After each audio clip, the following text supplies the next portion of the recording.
So I grew up in the Pentecostal church, and I have a lot of friends who grew up in different churches. I have friends who grew up in Catholic churches and Methodist, Presbyterian, Episcopal, even Southern Baptist.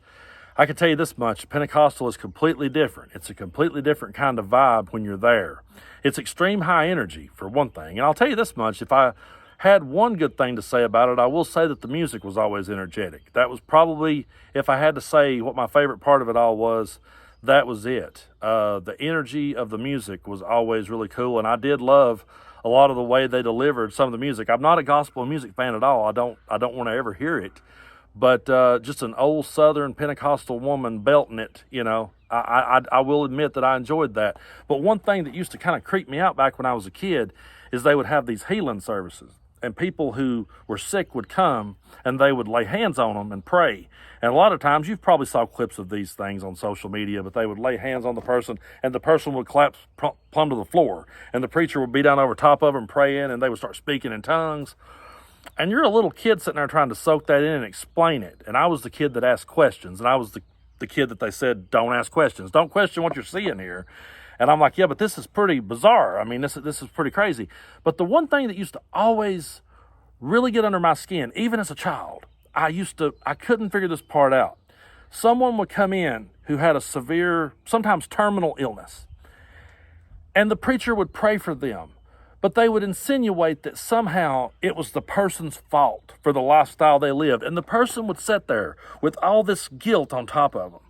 And I'm so sorry I sinned against you, Lord. And they might have a terminal illness.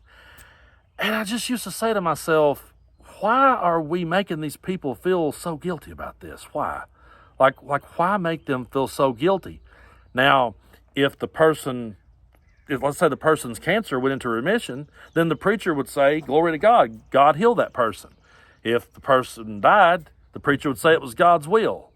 And my thought was, if it was God's will, why did we even have this service to start with? Why are we even here? If it's His will, then we should just go on about our lives, and His will is being done. So I've always been the one asking those questions, but I never have appreciated it and never have liked it at all when a minister gets up and insinuates that natural disasters or illnesses are God's punishment on people. But Maga Pastor Julie Green is back, and I'm sure she's probably going to be somebody I'm going to be talking a lot about here on the channel, because she's somebody who just truly gets under my skin with this kind of rhetoric. Check it out. My children, you are about to see biblical type plagues strike some of your enemies, even on their faces. Boils will be seen. See who was infected by them. See how they will try to explain it away. But know your enemies are very afraid, just as they were in Egypt. Watch as you have read in my word, and now you will see plagues in your time, to show you I am still the same God, and I still deliver my people from the enemy, saith the Lord. So now boils are going to pop up on their enemies. Who wishes for that? Who truly wishes for that? I don't get along very well with MAGA Republicans. I don't want boils to bust out on them. And I wouldn't want to worship a God who would send the boils on them. I'd be like, you know what? We can vote. We can have elections, and we can vote, and we can work things out, and we can call this madness down. But no, you don't have to. Hey, don't worry about the boils. Just leave them alone. Don't worry about the rain and fire down. Don't worry about bringing a great flood. Don't worry about putting a famine on everybody. Don't worry about, having a bunch of innocent children slaughtered. We can figure this all out on our own. That's how I feel about it. The fact that she would even want to worship. My thing is, if I truly thought I was speaking to a God, and that God said, I'm going to put boils on your enemy's face, I'd be like, wait a minute, hold on. You don't have to go that far. I can be a big enough person to walk away from them if I have that big of a problem with them. I don't have to be here. And that way of thinking is just so sickening to me. It's truly sickening. And it's been normalized all around my part of the world. And I see so many people, they'll be watching now, and if a bull busts out on a Democrat's face, they're going to say, yes, I heard Julie Green was right. And it's just such a lazy way of thinking. It's such a sick and deranged way of thinking, but it's also super lazy, because right now, folks, here in East Tennessee, it is a beautiful sunny day. It's near 80 degrees right now as I'm sitting here. Now, if it clouds over and rains later tonight, I don't know that it's going to. I haven't checked the weather, but if it does, it's got nothing to do with anything that I've done in my past. It's got nothing to do with anything you've done in your past. It's irrelevant. The sun comes up, the sun goes down, it rains, it snows. Sometimes we have hurricanes, we have tornadoes, we have earthquakes. Some people gets blisters, some people gets boils, some people dies.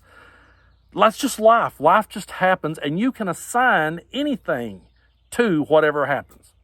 If I walked out my door tomorrow and fell and broke my back, there would be a whole lot of people that hates me going, I see that's what Brando gets. That's God trying to get his attention for all he's been saying against Donald Trump.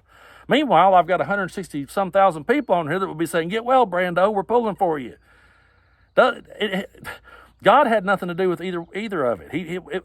I do not buy into the fact that there's a God up there in the sky looking down on everything, and he sees this person trying to find their keys and goes, yeah, I'm going to help them find their keys. Meanwhile, this person, I'm going to send blisters on this person over here that this guy disagrees with. This pastor over here, Julie Green, she disagrees with these people. So hey, yeah, let's just let boils bust out on them. It's insanity. It's insanity. And the one pet peeve, my biggest pet peeve about all of this is I know what the people in my little hometown would say if they saw this video. They'd say, Brando, be careful what you say about ministers now. Be careful about what you say about children of the Lord. I ain't saying nothing about ministers. I ain't saying nothing about children of the Lord. I'm saying something about a batshit woman that is spreading this crap, and it's got nothing to do with God or anything. It's her own interpretation. It's her own sick and twisted mind that she's wanting to wish stuff upon people that she disagrees with. And just so happens if someone does bust out with a boil, she can think she got one up on somebody, but it does not mean that she did. I just think that whole mindset is so disgusting to have. I've heard it my whole life. I've seen it my whole life. I've seen people feel guilty.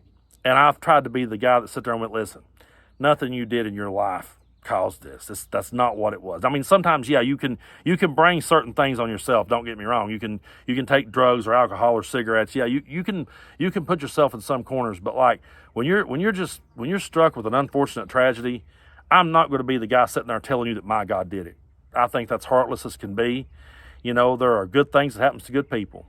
There's bad things that happens to good people. I see it all the time. On the other hand, there's good things that happens to bad people. I mean, Donald Trump seems to be still getting by, you know, and then there's bad things happens to bad people. It's kind of like Forrest Gump, folks, at the end of the day. Shit happens sometimes. I mean, that's basically it. But this sick and deranged type of thinking has done more harm and caused more people to walk around living in fear and living in pure guilt. And it's so unnecessary. If someone out there is trying to tell you that your illness is because you didn't do what their God told you, don't listen to them. Don't sit and listen to somebody telling you that. Don't entertain that for a second. Don't entertain that thought, because they wouldn't wish it on you if they agreed with you. And that should tell you everything you need to know about what kind of person they truly are.